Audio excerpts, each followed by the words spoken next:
안녕하세요, 여러분. 주말 잘 보내셨죠? 저는 오늘도 워싱턴 포스트 일면을 들고 왔습니다. 자, 김다람의 신문 읽기 시작해볼까요? 오늘은 10월 17일 월요일입니다.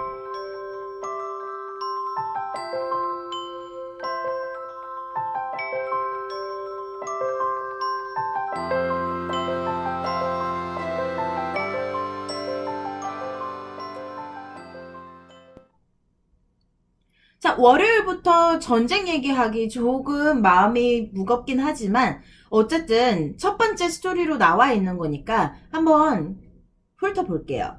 Battle to recapture Mosul gets underway. 여러분, 우리 지난 목요일에 모술을 탈환하기 위한 이런 싸움을 계획하고 있다 이런 이야기를 하면서, 그런데 한편으로는 이라크의 지역 감정과 종파 싸움 때문에 이게 얼마나 잘 굴러갈지는 모르겠다 이런 소식 전해드렸었죠. 자, 바로 그 모술의 탈환을 위한 전투에 막이 올랐다라고 첫 번째 기사가 이렇게 실렸어요. Iraq begins an elaborate offensive to dislodge ISIS from less haven in nation. 자, 이라크가 아이시스의 마지막 피난처, 헤이븐 하면 이렇게 어디 숨어있고 이렇게 은둔할 수 있는 그런 곳이잖아요. 마지막 은둔처를 공격할 수 있는 elaborate offensive, 굉장히 디테일한 공격 전략을 만들어서 시작을 했다 이런 얘기예요. 이 기사에서 제가 개인적으로 굉장히 감동받은 부분은 이 부분 보시면은 보이세요? Kurdish Peshmerga soldiers, Sunni tribal fighters, army troops, police officers, Shiite militias, and elite counterterrorism units. 여기 이번 이 모수 탈환을 위한 전투에 투입된 인력을 이렇게 얘기하는 거예요. Kurdish Peshmerga soldiers, 쿠르드족 페시메르가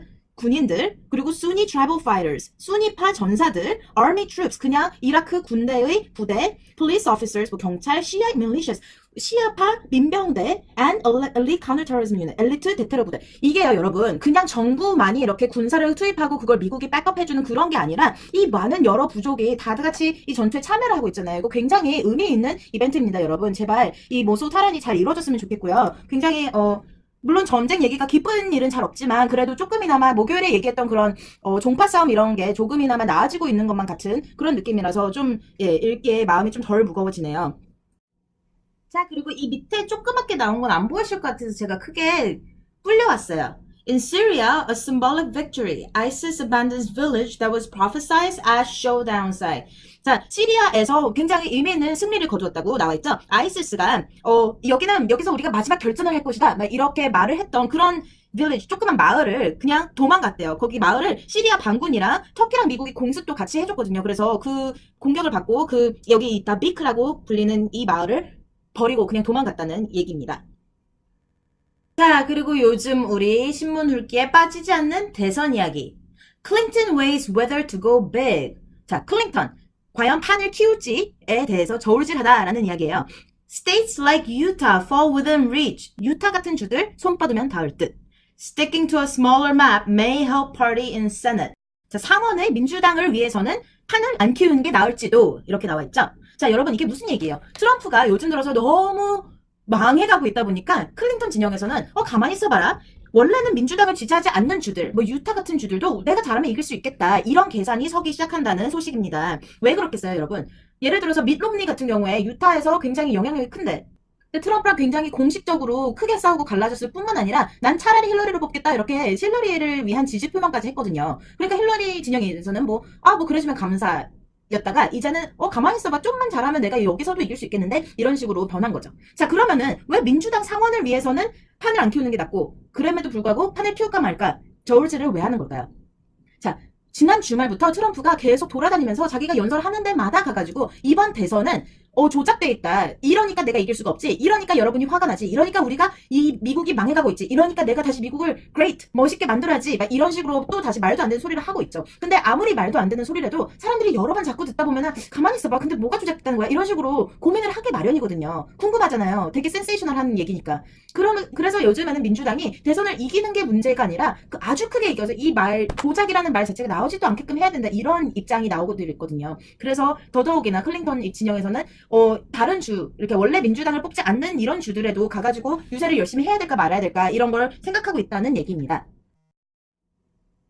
자, 그리고 이 아래에는 뭐가 있나 봅시다. Spill risk for North Carolina hog farm waste pits amid flooding.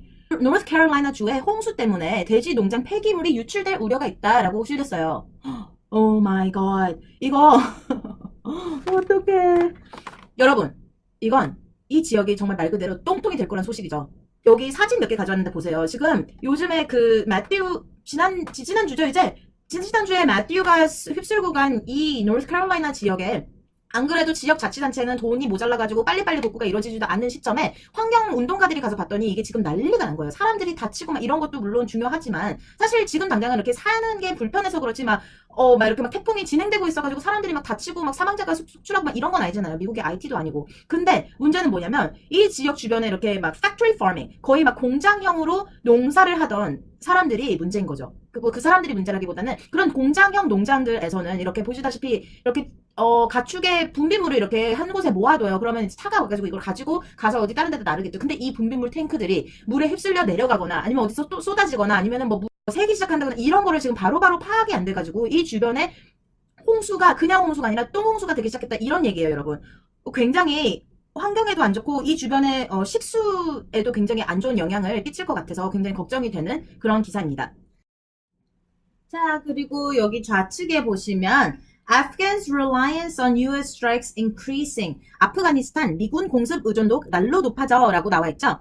자, 이게 무슨 얘기냐면 아프가니스탄에서 사실 미군이 빠지기로 한지 철수하기로 한지 굉장히 오래됐잖아요. 그럼에도 불구하고 아프간 군이 미군에게 너무 많이 의존한다 이런 기사예요. 실제로 기사 본문을 읽어보니까 아프간 쪽에서 매일같이 공습을 요청하는 것이 문제고 그렇다고 그 요청이 들어왔을 때 공습을 안 해버리자니 급한 불은 꺼야 하고 계속 해주니까 오히려 아프간 군사력은 계속 나날이 떨어지기만 한다 이런 얘기예요. 그래서 빠른 시일 내에 미군이 아프간에서 완전히 철수하지 못할 것이다 이런 전망을 내놓는 기사거든요. 어서 하루라도 빨리 치안 유지가 좀 되고 보안이 좀 강화가 돼야 할 텐데 걱정입니다. 자, 일면 메인 기사들은 이 정도로 보고 in the news 부분으로 넘어갈게요. 자, 첫 번째 기사 봅시다. Registration obstacles. 선거인 등록의 장애물 이렇게 나왔어요. After a voting rights court battle in Virginia, an ex-felon is helping others regain the ability to cast ballots. 자, 버지니아 주에서 전과자들도 선거를 할 수 있게 변했나 보죠. 그래서 이 사진에 나와 있는 분이 다른 전과자들도 이 새로이 개정된 법을 알고 다시 선거인으로 등록할 수 있도록 도움을 준다. 막 이런 기사가 실렸고요. 그리고 다음, Vice President Biden, in his final report on the administration's cancer moonshot, is expected to say that the effort made encouraging progress, but that formidable challenges remain.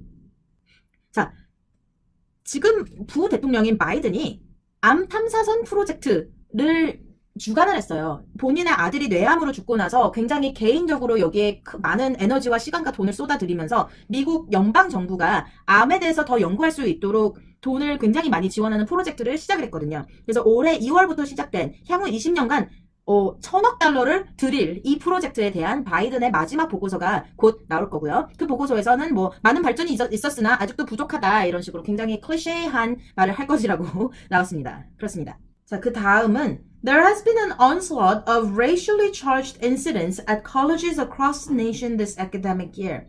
이거 너무 슬픈 소식이에요, 여러분. 이번 학사년도, 그러니까 9월에 시작한 이번 학사년도부터 봤을 때 대학 내에서 인종 문제에 따른 마찰이 점점 올라가고 있는 경향이 보인다. 이런 얘기죠. 계속 자꾸 얘기가 나오고 있는 Black Lives Matter 시위 때문이기도 하고 한편으로는 특히 여기 기사에서는 나중에 무슨 얘기를 하냐면 뭐 남부지방 특히 뭐 중부지방 이런 얘기를 하면서 특히나 더더욱 인종 문제가 항상 불거져 왔던 지역에서 원래는 그렇게까지 심하지 않았던 대학 캠퍼스 안에서까지도 이런 인종차별의 목소리 그리고 인종차별의 행위들이 보여지고 있다. 이거는 전국적으로 보인다. 이런 얘기를 하고 있어요. 그래서 약간 이번 대선과도 관련이 없지 않고 그리고 Black Lives Matter Movement 그 시위 때문에도 더더욱 이런 게 두각을 나타내고 있다. 이런 얘기입니다.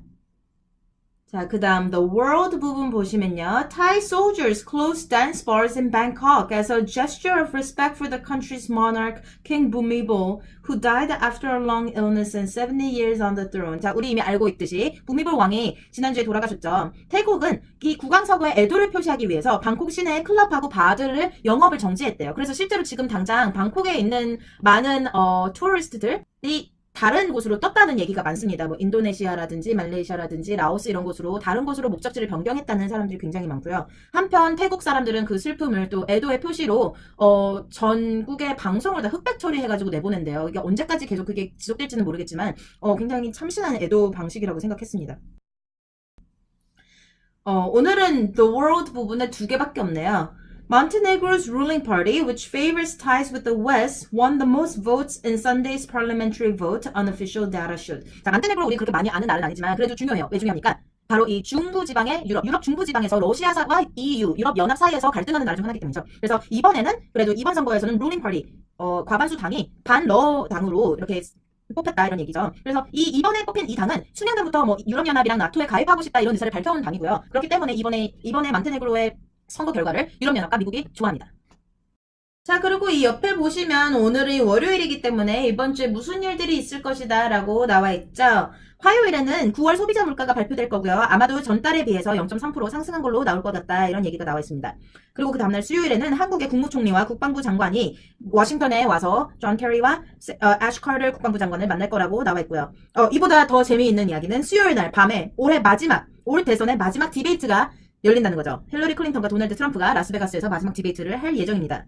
그리고 목요일, 네, 지난주 실업수당은 그 전주랑 크게 차이 없는 250만 달러 정도로 예상이 되고요. 역시 목요일에 발표될 기존 주택 판매량은 여름에 비해서는 많이 떨어졌지만 7월 달이랑 비교해서는 그렇게 큰 차이 없는 그냥 seasonal change, 이 계절에 따른 변화로 보고요. 그래서 판매량은 9월 달에 535만 건으로 예측된다고 합니다. 자, 여러분, 10월 셋째 주 월요일에 일면 훑기는 여기서 마무리하겠습니다. 여러분, 제가 어제 콜롬비아의 파르크와 산토스 대통령에 관해서 올린 특집 보셨나요? 안 보신 분들은 밑에 달아놓은 링크로 가서 확인해보세요. 전 그럼 내일 다시 일면 훑기로 돌아오겠습니다. 좋은 하루 보내세요. 안녕.